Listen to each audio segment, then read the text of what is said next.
Okay, two things before we start. I'm sorry again if you hear some buzzing in the background. I'm having to run a heater. It's freezing outside, so um, yeah, winter hit here in a big way in the last couple of days. So anyway, also again, I'm going to try to keep this as short as I possibly can, and hopefully I can keep it as short as I can. But sorry, I can keep this short. It's very late, and I'm very tired, and I have to try to get to work as soon as I can. So, okay. So, NXT WarGames 2021 is in the books. Overall, it was a very entertaining show, but there were some problems I had with it. We're starting things off with the women's WarGame match. The team of Toxic Attraction, that's Mandy Rose, JC Jade, and Gigi Dolan, teaming with Dakota Kai against Kaylee Ray, Raquel Gonzalez, Cora Jade, and Io Shirai. So, yeah, right off the bat, they opened up with Dakota Kai and Kaylee Ray facing each other. Then, as this was happening, both women had were going weapons crazy. Like, that was the main problem with this match. Way too many weapons. Like, Kaylee Ray brought a baseball bat. Kai brought a whole bunch of kendo sticks. Cora Jade brought a skateboard. Came out of Cora Jade, Gigi Dolan. Garbage cans, Io Shirai then came in with a bunch of chairs. JC Jane came in with a table. You see what I'm getting at. In fact, I think the only one who really didn't was Raquel Gonzalez, and that's because they tried to keep her from entering. So she grabbed a fire extinguisher and just used it on the outside to blind it. I think it was Kai and maybe it was Jade. Not Cora Jade, but JC Jane. Or was it Dolan? He had blind two of them to open the door so she can get in, and that was about it. And then, was Gonzalez out last? Yeah, anyway, no, it was Mandy Rose. Anyway, probably the big spot in the match was they set, I believe it was Gigi Dolan again on a table, and Cora Jade hit a kind of Phoenix Splash-like maneuver from the top of the cage, and appeared to damage her shoulder. Now, if anyone leaves the WarGames match early, it's an automatic forfeit. So, Io Shirai had to keep the door closed and keep the paramedics away while she tried to pull Cora Jade's arm back into the socket. It didn't really work. Her arm was really bad. So when the heels started to get the upper hand, they started immediately to go after Cora Jade, who tried to fight her way back with one arm and a kendo stick.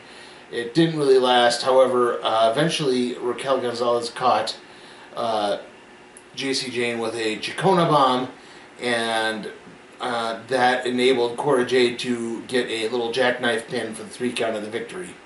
Like I said, overall it was a good match. Like, just way too many weapons. Like, okay, I understand you need some weapons, but when everyone is coming to the ring and grabbing a weapon and grabbing a weapon and grabbing a weapon, it's a little overkill. It kind of killed a lot of the mood of the match. I did kind of like the story with Cora Jade, although I have to wonder where they're going with this, since it seems like the next feud for Mandy Rose is going to be Kaylee Ray, so, wouldn't it have made more sense to have Kaylee Ray get the big victory there? This just looks like, are they playing down the line for Cora Jade? I don't know, but again, at least this was an overall pretty decent match. Okay, our next match is the NXT Tag Team Championship match. Imperium taking on the team of Kyle O'Reilly and Von Wagner.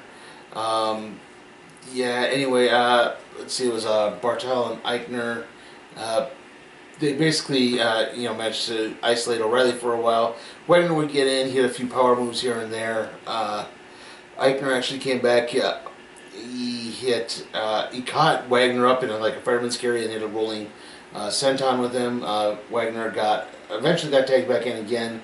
Hit a couple of big gut-wrench suplexes on Eichner and Bartel. Wagner fought out of a Imperial Bomb attempt and chokeslammed Bartel on Eichner. Kyle O'Reilly tagged in, got Bartel on a knee bar, but Eichner broke it up with a big springboard moonsault. Eichner then hit a big frog splash to the outside on Wagner. He came back in, Kyle O'Reilly caught him in a guillotine choke and then tried to get into a small package, but Bartel managed to Bartel interfered to get the small package reversed, but eventually what happened was Kyle O'Reilly got Eichner in a triangle choke, but Eichner managed to fight out long enough for Bartel to hit the Imperium Bomb for the 3 count of the victory. And it's not so much what happened after in the match. It's, the match itself was pretty good. The rumor is Kyle O'Reilly is on his way out. He's not the only one. But yeah, it looks like, and so the crowd saluted him. Wagner applauded, but then he immediately tried to go for a cheap shot. However, it seemed like O'Reilly was hip to it, and instead caught Wagner off guard and attacked him and dumped him in the ring and just left. And we'll get to where that went to a little bit later. After that, we had the hair versus hair match. It's Cameron Grimes versus Duke Hudson. Sorry. This was kind of unique a little bit in the sense that because of the 2 rings for the WarGames, they were able to put the barber's chair for the shaving of the head in the opposite rings. So that was kind of unique. Right off the bat, Hudson flipped Grimes out of the ring and almost hit the ring steps. Grimes came back in a moonsault, and basically all this made them both tumble off to the outside of the ring, and both men nearly avoided being counted out, which kind of begs the question, if this is a hair versus hair match, maybe you should ditch the count out rule. I mean, you don't want to have someone lose their hair on a fluke, right? Anyway, both men, like I said, nearly avoided count out, sorry. Then they had a kind of simultaneous crossbody to take each other out. Grimes kind of fought back. He had a poison rana. He tried to go for his big running knees, but Hudson countered that. He tried to use the ropes for a leverage pin, but Grimes got a super kick. Hudson fought back again, tried to go for a razor's edge, but Grimes countered that into a head scissors, sending Hudson into the turnbuckle, and he rolled up Hudson for the 3 count of the victory.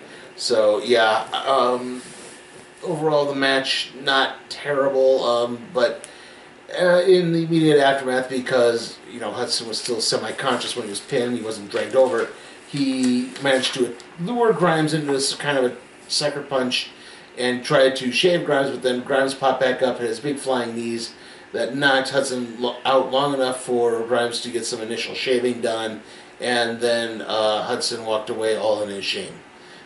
Like I said, overall pretty decent match. Just weird that the countouts suddenly started to fall into play. Like, again, if you're going to lose your hair, maybe not run the risk of doing something like that in a countout. It just felt a little off. Okay, our next match is the NXT Cruiserweight Championship match, Roderick Strong against Joe Gacy. And of course, the funny thing is Joe Gacy is not a cruiserweight. However, he got a championship opportunity because he claimed the Cruiserweight Championship was body shaming. Yes, Joe Gacy is the annoying SJW wrestler, if you're not aware. Right off the bat, I'll get to the weird part after this when we get to what happened. Gacy got a lot of big power moves in. He tried to hug things out with Strong. He got smacked around, but Gacy come back. He had a couple of big maneuvers. He hit, he hit a brain buster. He hit a backbreaker. He hit a big plancha to the outside on the rest of the Diamond Mine. And then Gacy's little bodyguard, Hudson, started to interfere with the female member of the Diamond Mine, whose name completely escapes me, sorry. He picked her up, and Gacy had to talk him down, and that enabled Strong to come in and hit the end of Heartache for the 3 count and the victory. This match went nowhere. And it's weird because the prevailing rumor is that they're looking to discontinue the Cruiserweight title, and you didn't have Gacy win it, so you could take it and immediately abandon it or whatever. Just I think that would have made a bit more sense than not having him win it. I don't know what exactly they're going to do now, but yeah, that's the weird part. In between that, we had a promo backstage with Kyle O'Reilly. He basically vented about the fact this is the first WarGames match that he's not going to be involved in. He said, I knew Wagner was going to sneak on, was going to stab me in the back at some point. I always was, especially after last year, I've learned to pay attention about these things. And if you want to face me, we're going to face each other on Tuesday night. So that's probably how they're going to write O'Reilly off of the show. And then I'll get to this, I guess I'll get to the other problem I had with this show, and that was, this thing was vignette heavy very early on for some reason. We had 6 2 to 3 minute vignettes that played in between the matches, and it's like, why? Why are you doing, like, we had Stratton, I forget her first, Tiffany Stratton, I think.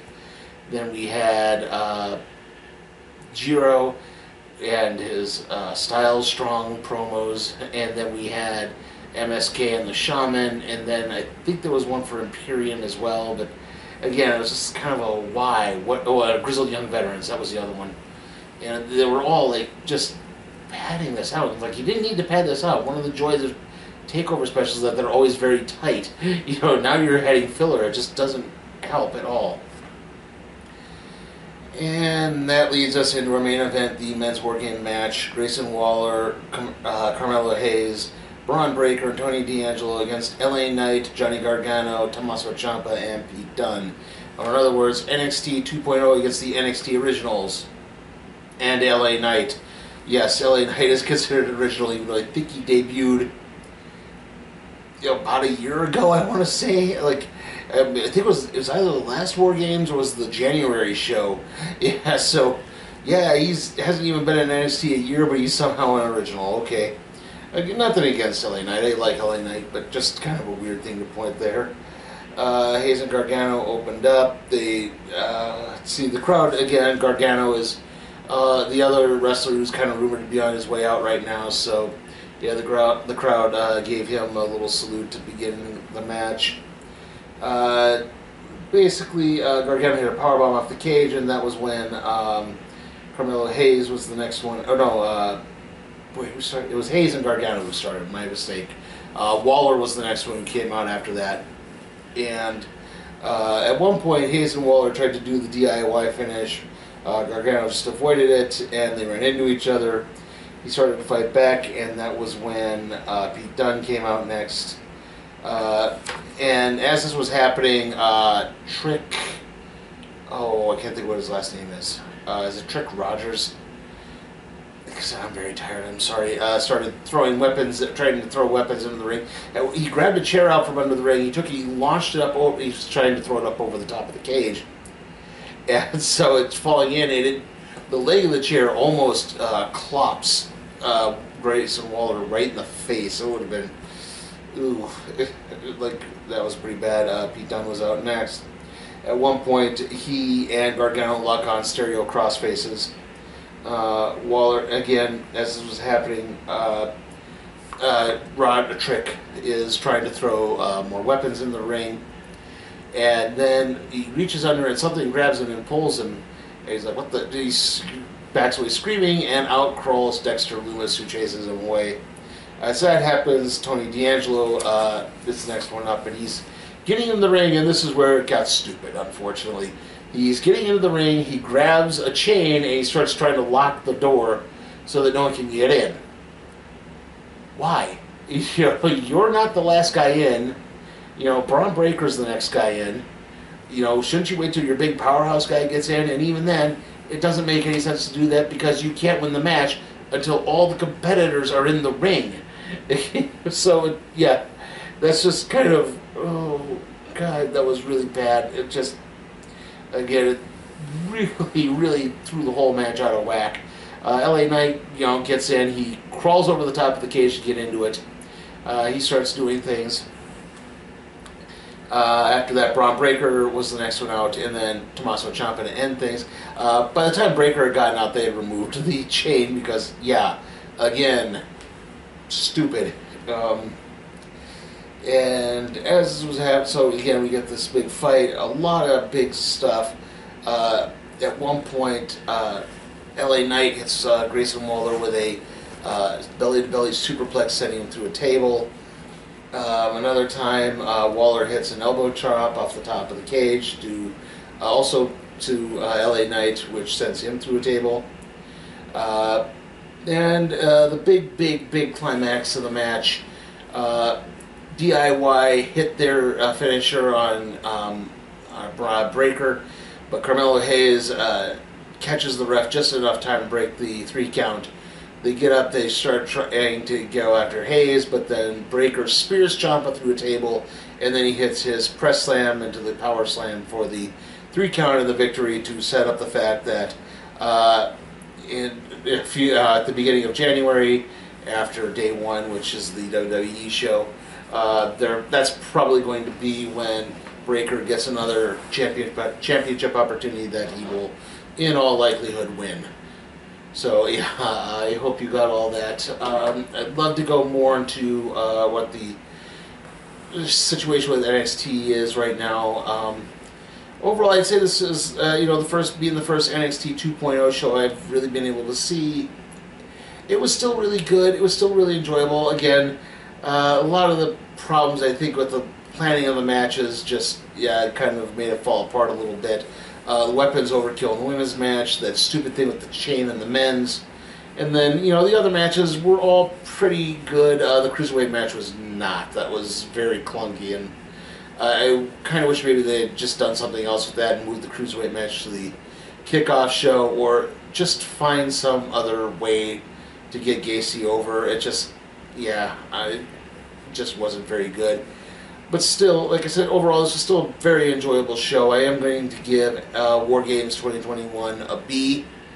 I don't know exactly what the future for NXT holds. We're going to have to get into that in another video at some point.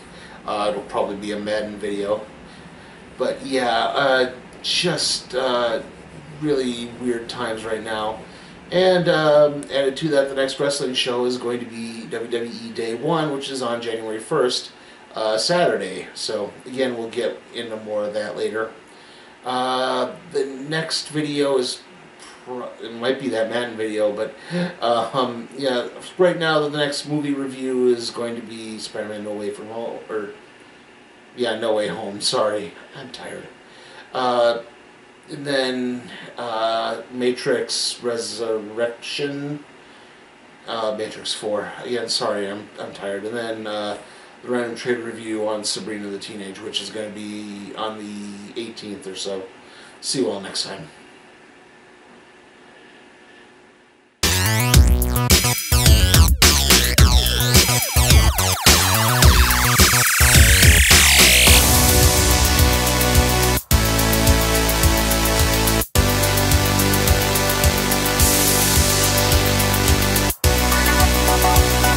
Hey guys, remember to check out my Patreon at patreon.com/SleepyTimeForCat Productions, where you can help me expand my wrestling coverage to stuff beyond WWE, NXT, and the occasional AEW free show.